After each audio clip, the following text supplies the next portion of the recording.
the town of Pineville, Arkansas, barely registered on most maps. Population 3,214.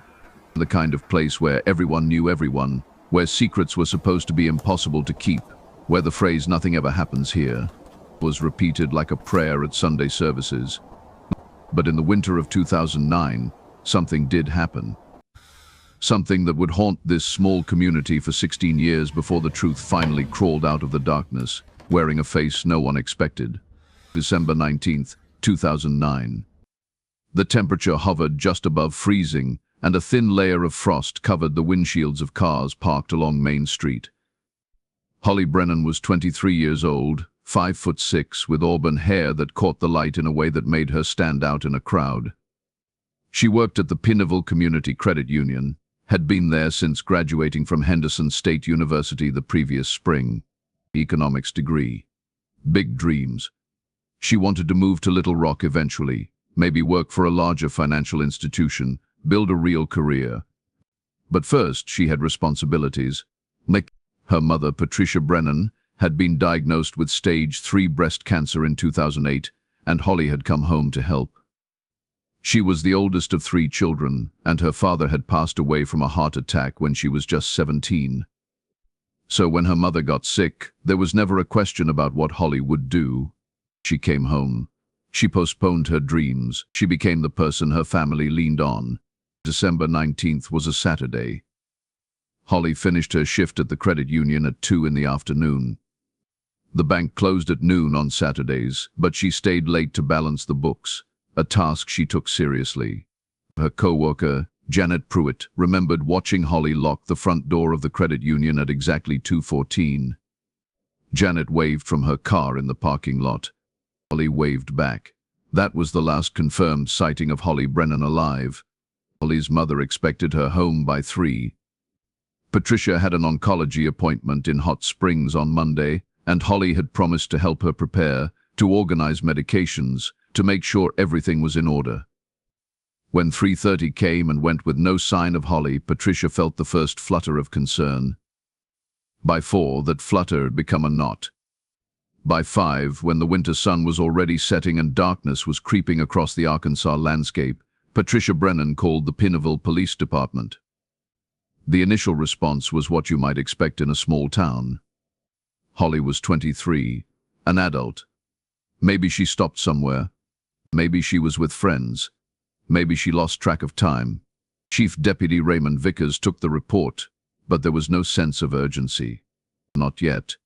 Young women did not simply vanish in Pineville, Arkansas. This was not that kind of place. Holly's car, a 1998 Honda Civic, dark green with a dent in the rear bumper from a parking lot incident the previous summer, that was found at 6:42 that evening. A local farmer named Eugene Hartley was driving his truck along County Road 17 when his headlights caught the reflection of something metal just off the shoulder, partially hidden by a cluster of bare oak trees. Eugene stopped. He recognized the car. Everyone in Pineville knew that Civic, knew the dent, knew it belonged to the Brennan girl. The driver's side door was open. The keys were still in the ignition. Holly's purse sat on the passenger seat, wallet inside, $47 in cash, credit cards untouched. Her cell phone, a basic flip model common in 2009, was on the floor of the passenger side, battery dead. There was no sign of Holly. Eugene Hartley did not touch anything. He drove straight to the police station. By 7:15, County Road 17 was lit up with floodlights and patrol cars. Chief Deputy Vickers was no longer treating this as a young woman who lost track of time. This was something else. Something wrong. The search began immediately. Volunteers from the community gathered at the Pineville fire station. Search and rescue teams from surrounding counties were called in. Dogs were brought to the scene.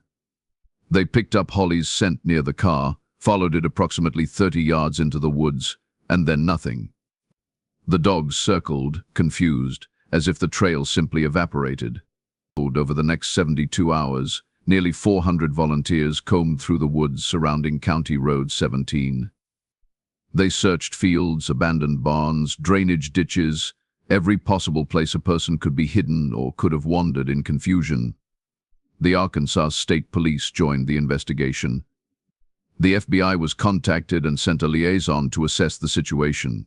But news crews from Little Rock descended on Pineville, turning the quiet town into a spectacle of grief and fear. But there was nothing. No body. No clothing. No evidence of a struggle beyond the open car door and the dead cell phone. Holly Brennan had simply ceased to exist, and the investigation consumed Pineville. Theories multiplied like weeds. Some believed Holly had been abducted by someone passing through town, leaving a stranger with dark intentions who happened to be on County Road 17 at the exact moment Holly was driving home. And others whispered about people closer to home. There was Danny Mercer, Holly's ex-boyfriend from high school. They had dated for 2 years, broken up badly during their senior year, and while Danny had moved on, married someone else, there were those who remembered the anger in his eyes when Holly ended things. But Danny had an alibi. He was at his in-laws' house in Texarkana that entire weekend, confirmed by a dozen witnesses. There was Kyle Brennan, Holly's younger brother, who had a history of drug use and had been in trouble with the law for petty theft. Some speculated about family dysfunction, about secrets hidden behind closed doors. But Kyle had been at work at a construction site in Arkadelphia when Holly disappeared, time cards and supervisor statements backing up his whereabouts. And then there was Thomas Garrett, 41 years old in 2009. He owned a small engine repair shop on the edge of Pineville, lived alone in a modest house on Willow Street, kept to himself in a way that made people uneasy. Thomas had no criminal record, but there was something about him that made people talk. He was too quiet, too watchful. When the investigation intensified, someone mentioned to the police that Thomas had been at the gas station on Main Street around 2:30 on December 19th, filling up his truck. The same gas station where Holly would have driven past on her way home from the credit union. Detectives interviewed Thomas Garrett 3 times in the weeks following Holly's disappearance. Each time he maintained the same story. Yes, he had been at the gas station. Yes, he saw Holly's car drive past. No, he did not follow her. No, he had nothing to do with her disappearance. He went home, worked in his garage on a lawnmower engine, watched television, went to bed. There was no evidence linking him to Holly Brennan, no witnesses placing him on County Road 17, no forensic evidence in his truck or his home. The case went cold. Patricia Brennan never stopped searching. She organized annual vigils on December 19th. She kept Holly's bedroom exactly as it had been. She called the police department every month for updates that never came. The grief hollowed her out, turned her into a ghost moving through her own life. The cancer that Holly had come home to help fight eventually went into remission, but Patricia would later tell investigators that surviving felt like a punishment, that like she was being forced to live in a world where her daughter did not. Years passed. 2010, 2011, 2015, 2020. The investigation file on Holly Brennan grew thicker, but no closer to resolution. Detectives retired. New detectives took over the case, reviewed the evidence, found nothing new. The town of Pineville moved forward because that is what small towns do. The credit union where Holly worked hired someone else. Janet Pruitt eventually moved away. The oak trees along County Road 17 grew taller. But Holly's case was never officially closed. It remained open, classified as a missing person investigation with suspected foul play, a file that sat in a cabinet at the Garland County Sheriff's Office, waiting. In 2023, something shifted. Advances in forensic technology had been making headlines for years. DNA analysis that could extract profiles from microscopic samples, and digital forensics that could recover data from devices thought to be destroyed. Old case units across the country were reopening investigations, applying new techniques to old evidence. Detective Lauren Mitchell was 38 years old when she was assigned to the cold case unit of the Arkansas State Police in January 2024. She had spent 12 years working homicide and missing persons cases, had a reputation for being thorough, for not letting go of details that other investigators might overlook. When she was given access to the unsolved cases in her jurisdiction, Holly Brennan's file was one of the first she opened. Lauren spent 3 months reviewing everything. She read every witness statement, every interview transcript, every report filed in the 16 years since Holly vanished. She studied the map of County Road 17, the location where the car was found, the path the search dogs followed before losing the scent. She visited Pineville, walked the same route Holly would have taken from the credit union to her home, stood at the spot where Eugene Hartley found the green Honda Civic. Something bothered her. The dogs losing the scent 30 yards into the woods made no sense unless Holly had been picked up by a vehicle at that point. But how? County Road 17 was not heavily traveled, especially on a Saturday afternoon in December. For someone to have been there at the exact right moment, they would have needed to know Holly's route, her timing, her habits. Lauren requested all cell phone records from December 19, 2009. This was more complicated than it sounded. And cell phone technology in 2009 was primitive by 2024 standards, and many carriers had purged old data. But Lauren was persistent.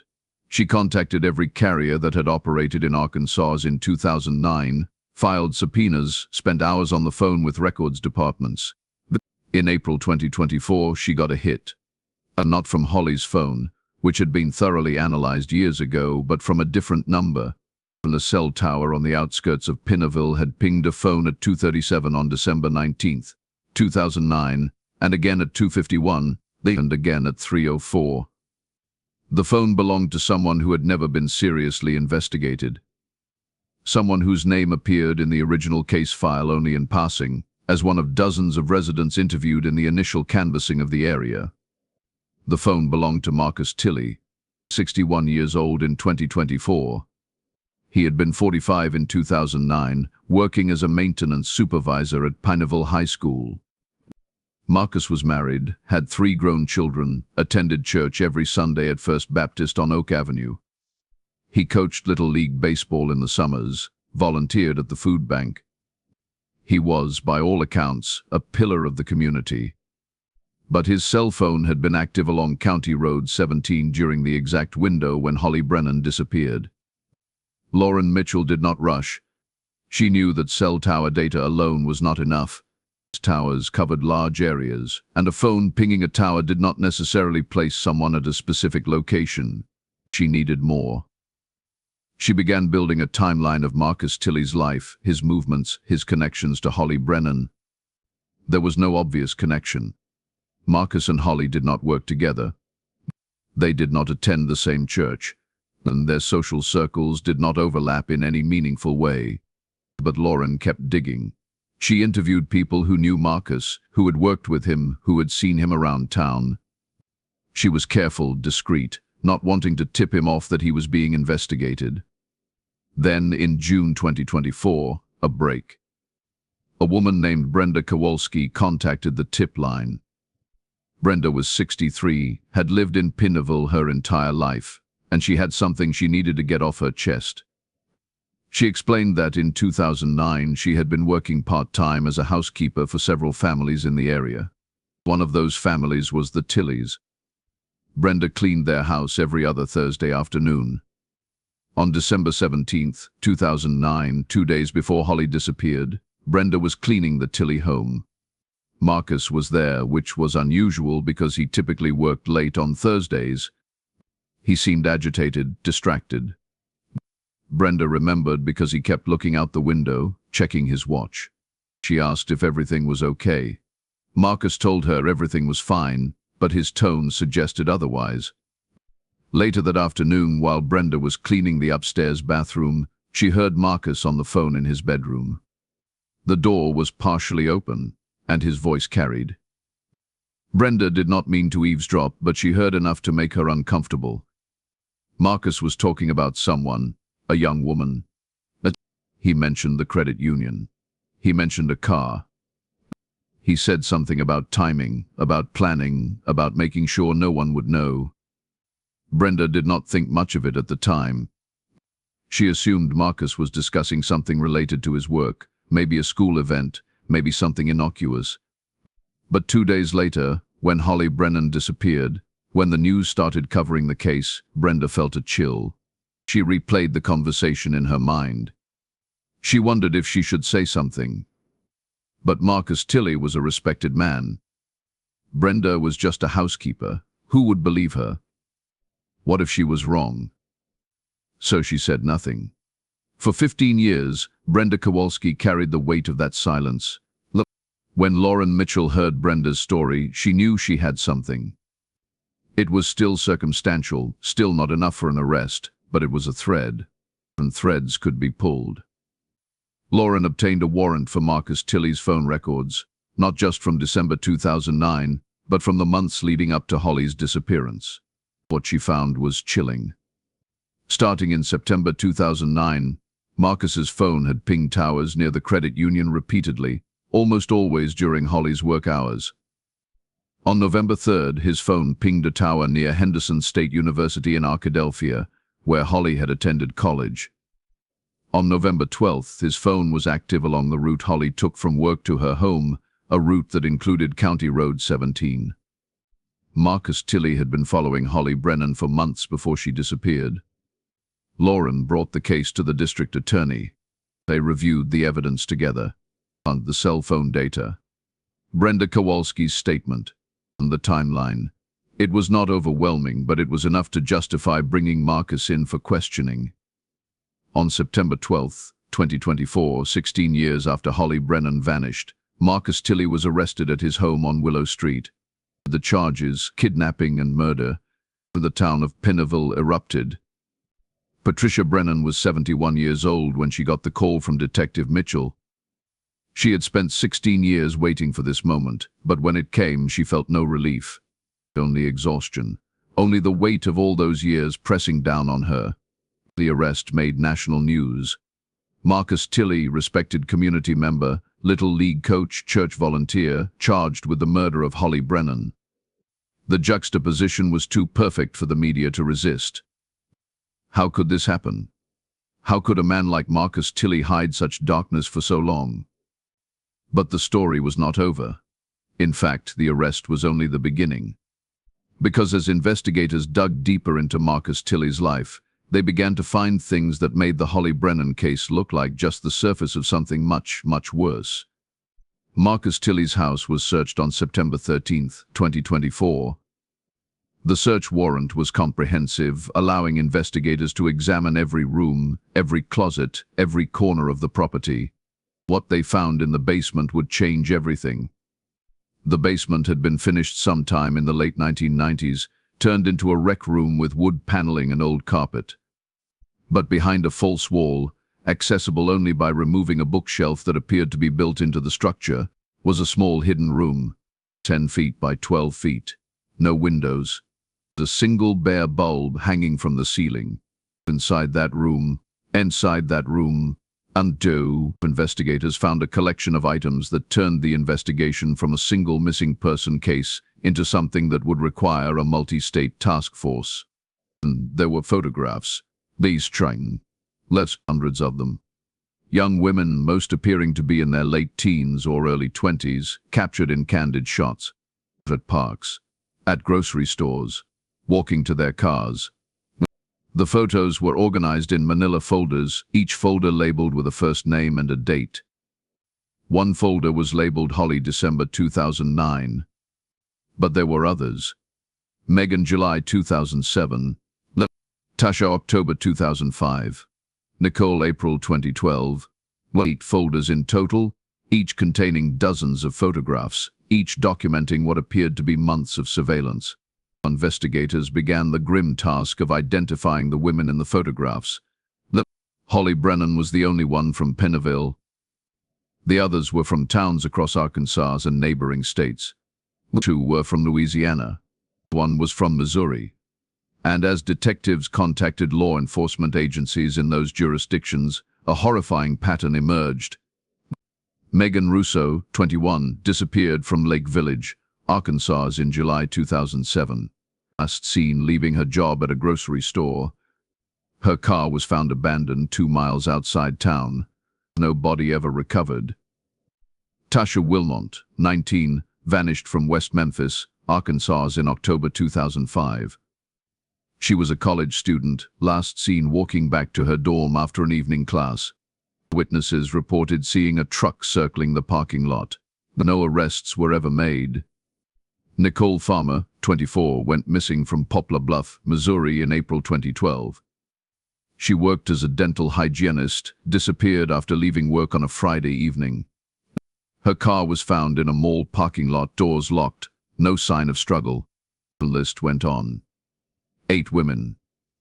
8 unsolved disappearances spanning from 2003 to 2015. And Marcus Tilley had photographs of all of them. But photographs alone did not prove murder. They proved obsession, they proved surveillance, but they did not prove that Marcus Tilley had actually harmed any of these women. Detectives needed more. They needed forensic evidence. They needed a body. The search of Marcus Tilley's property expanded. Ground-penetrating radar was brought in to scan the yard. Cadaver dogs were deployed. Every inch of the house was processed for DNA evidence. And in the crawl space beneath the back porch, beneath 3 feet of dirt and gravel, they found something that made seasoned investigators step outside for fresh air. A human femur. Female. Based on preliminary analysis, the bone had been in the ground for approximately 10 to 15 years. The forensic anthropology team from the University of Arkansas was called in. Over the next 2 weeks, they carefully excavated the area beneath Marcus Tilley's porch. What they uncovered was a nightmare. Bone fragments belonging to at least 3 different individuals, all female, all consistent with the age range of the women who had disappeared.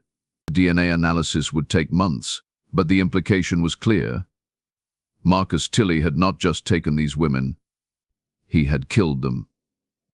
And he had buried them beneath his house, in the home where he lived with his wife, where his children had visited, where he had hosted family dinners and holiday gatherings. The arrest of Marcus Tilley sent shockwaves through Pineville and beyond. How had he managed to hide this for so long? How had no one suspected? His wife, Diane Tilley, claimed she knew nothing. She had never been in the basement room, had never seen the photographs, had never questioned her husband's late-night hours or his unexplained absences. Investigators found no evidence that she was complicit, but the question remained, how could she not have known? The answer, as it often is in cases like this, was complicated. Marcus Tilley was methodical. He compartmentalized his life. He maintained the appearance of normalcy with obsessive precision. He was the kind of man who mowed his lawn every Saturday, who waved to neighbors, who coached Little League with patience and enthusiasm. The darkness existed in a separate space, carefully hidden, carefully controlled. But now that space had been ripped open, and the contents spilled out for the world to see. As investigators continued to process evidence, another disturbing detail emerged. Marcus Tilley kept journals, spiral notebooks filled with meticulous handwriting documenting his thoughts, his plans, his actions. The journals dated back to 1998, covering more than 2 decades of his life. Reading those journals was like peering into the mind of someone who viewed other human beings as objects to be studied, collected, possessed. Marcus wrote about the women he followed with a detached clinical tone, describing their routines, their habits, their vulnerabilities. He wrote about the thrill of watching them, of knowing things about their lives that they did not know he knew. And he wrote about what came after, though those passages were vague, coded, as if even in his private writings he was careful not to be too explicit. One entry from November 2009, 3 weeks before Holly Brennan disappeared, read, HB is perfect. Routine is predictable. Saturday afternoon, County Road 17. Minimal traffic. Timing will be critical. Must be precise, and the pieces were falling into place. But there was still one question that haunted investigators, haunted Patricia Brennan, haunted everyone who followed the case. Where were the bodies of the other women? If Marcus Tilley had killed 8 women, and only partial remains of 3 had been found beneath his porch, where were the others? The search expanded to include properties Marcus had access to over the years. He had worked at Pineville High School since 1995, which gave him access to maintenance areas, storage rooms, unused parts of the campus. He had owned a small cabin on Lake Ouachita from 2001 to 2008, a property that was now owned by someone else but would need to be searched. He had relatives in Louisiana and Missouri, places he visited regularly, places where women had disappeared. This was no longer a single case. This was a serial killer investigation, and it was just beginning. The winter of 2024 brought no comfort to the families waiting for answers. While Marcus Tilley sat in the Garland County Detention Center awaiting trial, refusing to speak without his attorney present, and refusing to provide any information about the location of the missing women, investigators worked around the clock to build a case that would ensure he never walked free again. Detective Lauren Mitchell coordinated with law enforcement agencies across 4 states. The FBI's Behavioral Analysis Unit sent specialists to assist with the investigation. Forensic teams continued processing evidence from the Tilley property, a task that would ultimately take 6 months to complete. Every fiber, every hair, every microscopic trace was catalogued and analyzed. The DNA results from the bone fragments found beneath the porch came back in late October 2024. 3 victims were identified through comparison with DNA samples provided by family members who had never stopped hoping for closure. The first was Megan Russo, the 21-year-old who vanished from Lake Village in July 2007. Her mother, Catherine Russo, had submitted a DNA sample to the National Missing Persons Database years earlier, praying for the day she would get answers. That day came on October 23rd, when Detective Mitchell made the phone call no parent should ever receive. Catherine collapsed when she heard the news. 17 years of not knowing, of imagining every possible scenario, of holding on to the faintest hope that maybe, somehow, Megan was still alive. All of it ended with that phone call. The second victim identified was Nicole Farmer from Poplar Bluff, Missouri. And her parents had died in the years since her disappearance. But her sister, Angela Farmer, had never stopped searching. Angela was 49 years old in 2024, had spent 12 years carrying the weight of her sister's absence. She told reporters that the confirmation brought a strange mix of grief and relief. Now there could be a funeral. Now there could be closure. Now Nicole could finally rest. The third set of remains did not match any of the women from the photographs found in Marcus Tilley's hidden room. This discovery sent the investigation in a new, darker direction. The remains belonged to a woman in her late 20s to early 30s, had been buried for approximately 18 to 20 years. But there was no match in any missing persons database. No family had come forward. No one was looking for her. This unnamed victim suggested that Marcus Tilley's crimes extended further back than investigators initially believed, and that there were likely other victims, women whose disappearances had never been reported, women who had slipped through the cracks of society, invisible and forgotten. The forensic anthropology team estimated that the unnamed woman had died sometime between 2004 and 2006. She stood approximately 5'4", had suffered a healed fracture in her left arm at some point earlier in her life, and had dental work consistent with limited access to health care. Investigators theorized she might have been transient, might have been someone without close family ties, someone whose absence would not trigger immediate alarm. The realization that Marcus Tilley had been killing for at least 20 years, possibly longer, fundamentally changed the scope of the investigation. Law enforcement began reviewing unsolved missing persons cases dating back to the 1990s, looking for any connection to locations where Marcus had lived or worked. Marcus Tilley had grown up in Hope, Arkansas, graduated from Hope High School in 1981, attended Southern Arkansas University for 2 years before dropping out. He worked a series of maintenance and janitorial jobs throughout the 1980s and early 90s, moving between towns in southern Arkansas. He married Diane Foster in 1987, had their first child in 1989, their second in 1991, their third in 1994. In 1995, he was hired by Pineville High School as a maintenance supervisor, a position he held until his arrest in 2024. On the surface, it was an unremarkable life. A working-class man, a steady job, a family. But investigators now knew that beneath that surface was something monstrous. As winter deepened and the case consumed more resources, the district attorney's office made a decision. They would proceed to trial on the Holly Brennan case first. It was the strongest case, with the cell phone records, the witness testimony from Brenda Kowalski, the journal entries, and the pattern of surveillance documented in the photographs. If they could secure a conviction for Holly's murder, they would then pursue additional charges for the other victims as evidence allowed. The trial was scheduled for March 2025. But before the trial could begin, something happened that no one anticipated. On January 14, 2025, Marcus Tilley's attorney, a public defender named Gordon Price, filed a motion requesting a psychiatric evaluation of his client. Gordon argued that Marcus exhibited signs of severe mental illness, that his ability to understand the charges against him and participate in his own defense was compromised. The motion was granted and Marcus was transferred to the Arkansas State Hospital for a 60-day evaluation. During that evaluation, Marcus finally began to talk. Not to his attorney, not to the prosecutors, but to the psychiatric staff.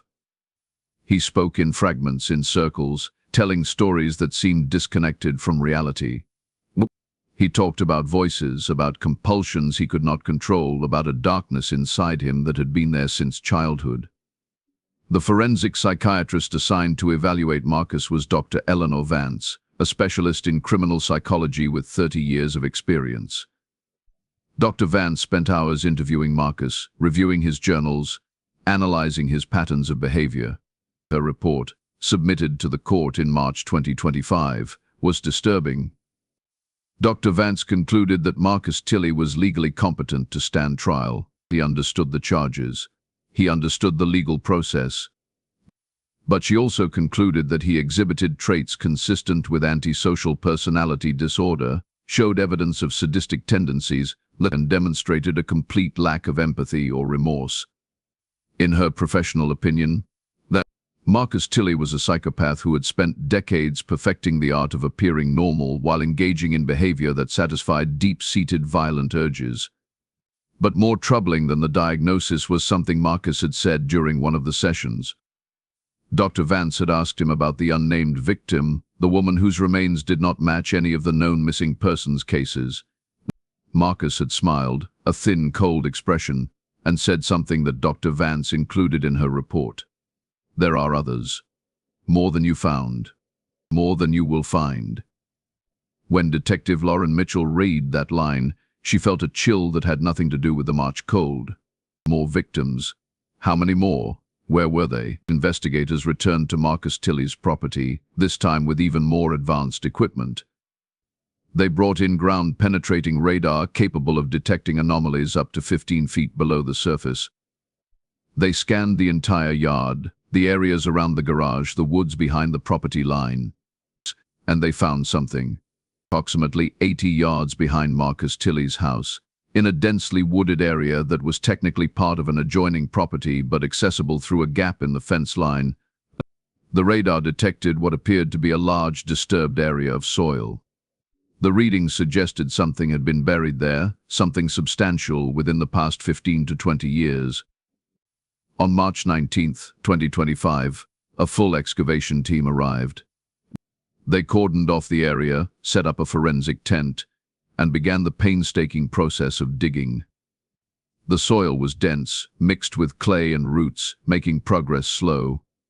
But by the afternoon of the second day, they hit something. A blue plastic top, degraded by time and soil but still intact enough to be recognizable.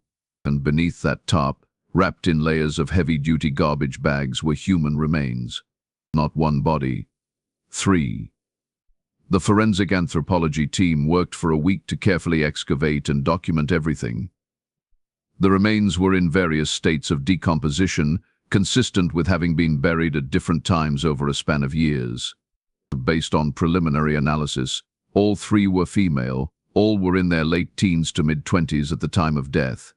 DNA analysis would take months, but investigators already suspected that these were 3 of the women from the photographs.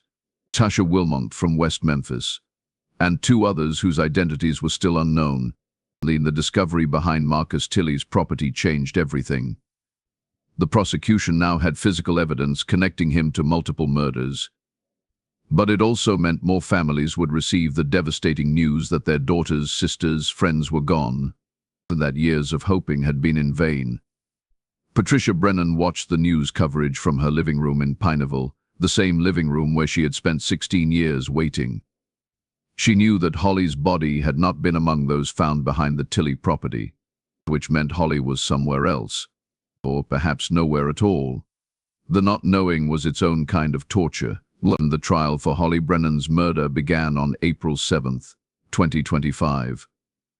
The Garland County Courthouse was packed with media, with family members of the victims, and with residents of Pineville who still could not reconcile the man they thought they knew with the monster on trial. The prosecution's case was methodical and damning. They presented the cell phone records showing Marcus Tilley's presence on County Road 17 during the time window of Holly's disappearance.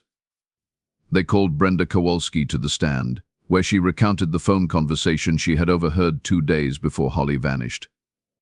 They entered into evidence the photographs from the hidden room, the journals with their detailed surveillance notes, the timeline that showed months of stalking behavior. But the defense strategy was to argue reasonable doubt. Yes, Marcus had followed Holly. Yes, he was obsessed. But obsession was not murder. The prosecution had no body, no murder weapon, no physical evidence directly tying Marcus to Holly's death. The cell phone records placed him in the area, but not at the exact location where her car was found. The journals documented surveillance, but did not explicitly describe harming Holly. It was a weak defense, and everyone in the courtroom knew it. But it was all Gordon Price had to work with. The testimony from forensic experts was technical and overwhelming. They explained how the bone fragments found beneath the porch were analyzed, how DNA matching worked, how the evidence from the burial site behind the property was processed. They testified about the fibers found in Marcus's truck that matched fibers from clothing owned by several of the missing women, then trace evidence so small it would have been overlooked in 2009, but was now detectable with modern technology.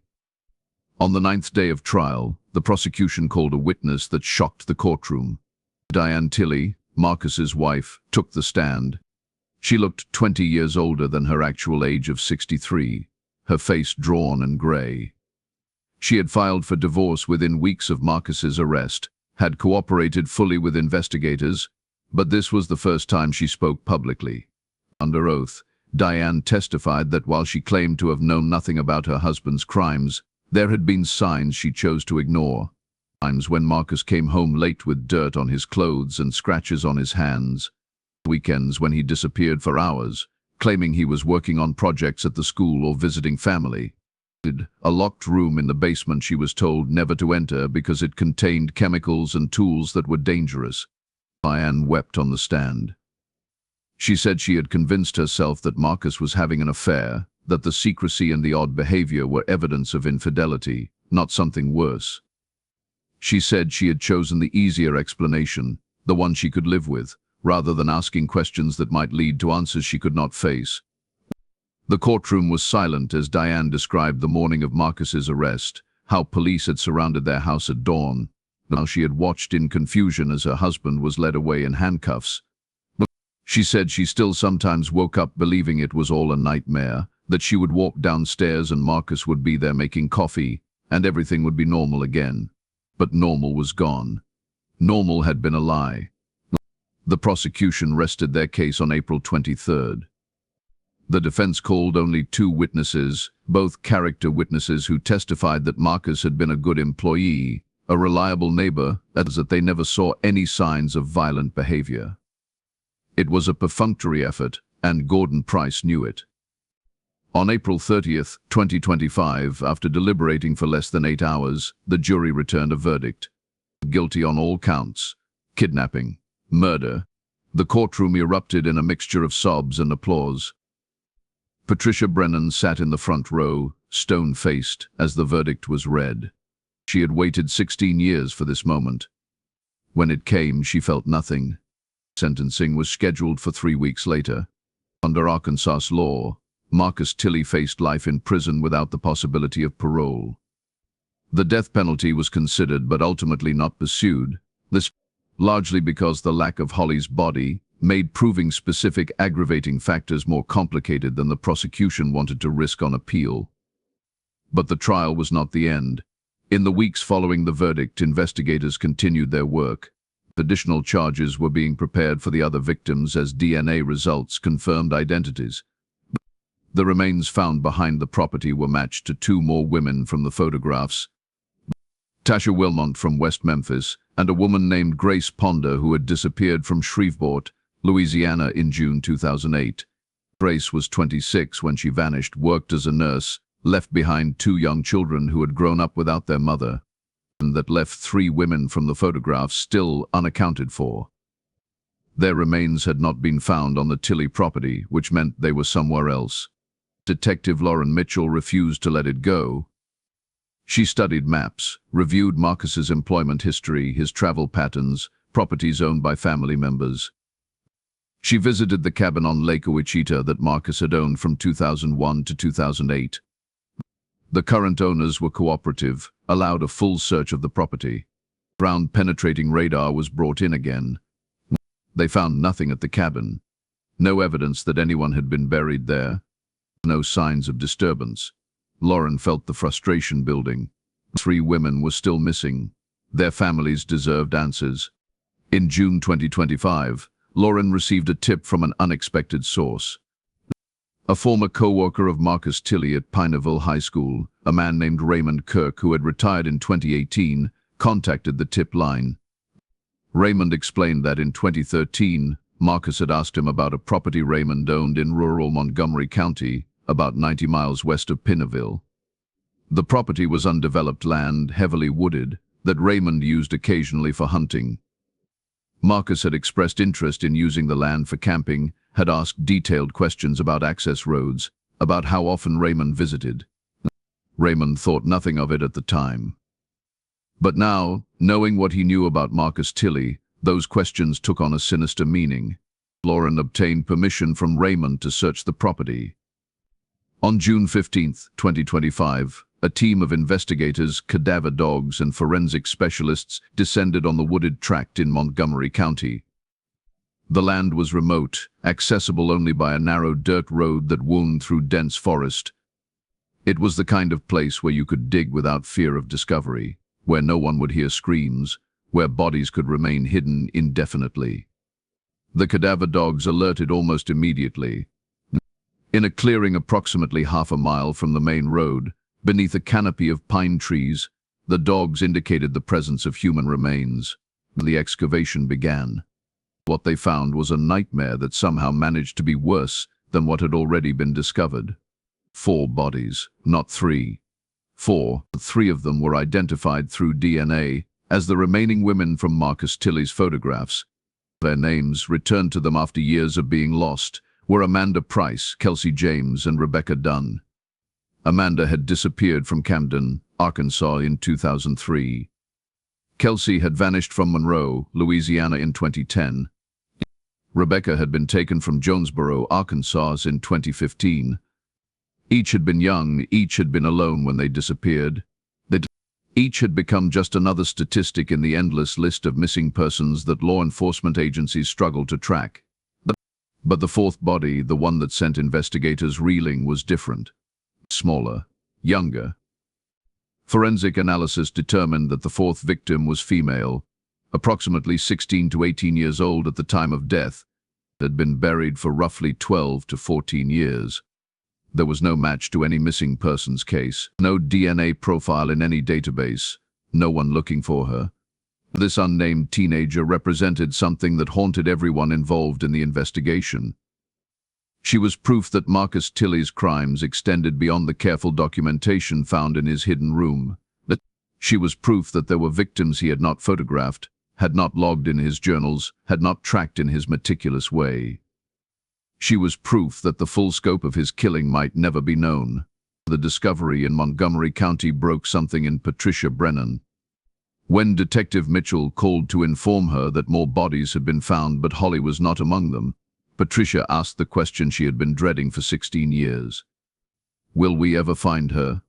Lauren Mitchell, who prided herself on honesty, who had built her career on giving families the truth, no matter how painful, had to answer, "I don't know." The truth was that Holly Brennan's body might never be found. Marcus Tilley had access to vast stretches of rural Arkansas, had decades to hide his crimes, had proven himself to be methodical and careful. He could have buried Holly anywhere, in the woods, in a lake, in a place known only to him, a place he would take to his grave. Marcus Tilley was sentenced on May 21, 2025. He received life in prison without parole for the murder of Holly Brennan. Additional sentences were added as charges were filed for the other victims, they're stacking life terms one upon another in a symbolic gesture that Marcus would spend every remaining day of his existence behind bars. At the sentencing hearing, families of the victims were given the opportunity to deliver impact statements. Patricia Brennan stood at the podium, looked directly at Marcus Tilley, and spoke for 10 minutes about her daughter, about Holly's dreams, her kindness, the way she came home to help when her family needed her, about the 16 years of torment, of not knowing, of hoping against hope that somehow Holly would walk through the door. Marcus sat motionless, his face expressionless, showing nothing. He did not apologize. He did not show remorse. He simply stared ahead, as if the families pouring out their grief were speaking a language he could not comprehend. When Patricia finished, when she had said everything she needed to say, she did something unexpected. She walked over to where Marcus sat, flanked by guards, and she looked down at him. For a long moment, they locked eyes. Then Patricia said, quietly enough that only those nearby could hear, "I forgive you, not for you, for me, because I refuse to let you take anything else from my life." Then she walked out of the courtroom, and she did not look back. The case of Marcus Tilley became one of the most extensively documented serial killer investigations in Arkansas's history. 10 confirmed victims, possibly more. Decades of killing hidden behind a facade of normalcy. A reminder that monsters do not always look like monsters, that evil can wear a friendly face, coach Little League, attend church, mow the lawn every Saturday. In the months following the sentencing, investigators continued trying to identify the unnamed victims, the women whose remains were found but whose names were lost. They worked with genealogists, using familial DNA techniques to try to find relatives.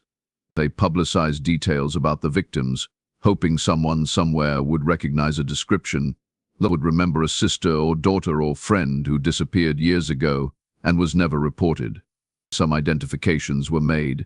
Others remained mysteries. The unnamed teenager from Montgomery County, the unnamed woman from beneath Marcus Tilley's porch, they became symbols of the hidden cost of violence, the people who disappear without anyone noticing, without anyone fighting for them. Detective Lauren Mitchell was promoted to head of the Cold Case Unit in August 2025. She kept Holly Brennan's case file on her desk, even after the conviction, even after the investigation was officially closed. Because to Lauren, the case was not closed. Not until Holly came home. Patricia Brennan died in November 2025, 7 months after Marcus Tilley's sentencing. The cancer had returned, aggressive and fast. She spent her final weeks in hospice care, surrounded by her remaining children, Kyle and Jennifer. On her last day, Patricia told Kyle that she had dreamed about Holly, that in the dream Holly was smiling, was at peace, was waiting. Kyle did not know if he believed in such things, but he hoped it was true. Holly Brennan's case technically remains open as a missing person investigation. Somewhere in Arkansas, in some forgotten corner of forest or field or water, Holly is still waiting to be found. Investigators continue to follow leads, continue to search areas where Marcus Tilley had access. But as time passes, the likelihood of finding her diminishes. Marcus Tilley is housed at the Varner Unit, a maximum security prison in Lincoln County. He receives no visitors. He spends 23 hours a day in his cell. He has never confessed to any additional crimes, has never provided information about the location of the bodies that remain missing. He maintains his silence, taking his secrets with him into the darkness. The town of Pineville slowly returned to a semblance of normalcy. The media attention faded. The reporters left. The life went on because life always goes on. But there is a memorial now in the park near the credit union where Holly worked. A simple stone bench with a plaque bearing the names of Holly Brennan and the other victims of Marcus Tilley. People sit there sometimes, leave flowers, remember. The case serves as a reminder of how easily evil can hide in plain sight, how the people we trust can harbor secrets that defy comprehension, how justice, when it finally comes, can feel both necessary and insufficient. And somewhere in the vast Arkansas landscape, Holly Brennan rests in a place known only to the man who took her, and her mother's forgiveness hangs in the air like a prayer. The question of where she lies remains unanswered. Some cases are solved, but never truly closed. Some families get justice but never get peace. But some mysteries are answered while others deepen. The arrest of Marcus Tilley shocked a community, exposed decades of hidden horror, and brought a measure of closure to families who had waited years for answers. But for Patricia Brennan, who spent 16 years searching and died still searching, and for Holly, who left work one Saturday afternoon in December and never made it home, the ending remains unwritten. The truth came to light. The monster was caught, but Holly Brennan is still missing, still waiting, still out there somewhere in the Arkansas wilderness. And that is the truth that haunts everyone who knew her, everyone who searched for her, everyone who remembers that December day in 2009 when a young woman with auburn hair and big dreams simply vanished. And the man responsible went home to dinner with his family, and the world kept turning, oblivious to the darkness hiding just beneath the surface. Some stories end with all the answers, but this one ends with justice, but not resolution. It's with truth, but not peace, with a killer behind bars for life, and a victim still lost somewhere in the silence. The case of Holly Brennan and Marcus Tilley is closed in the legal sense. But in every other way it remains open, a wound that will never fully heal, a question that will echo across the years until someone, someday, brings Holly home.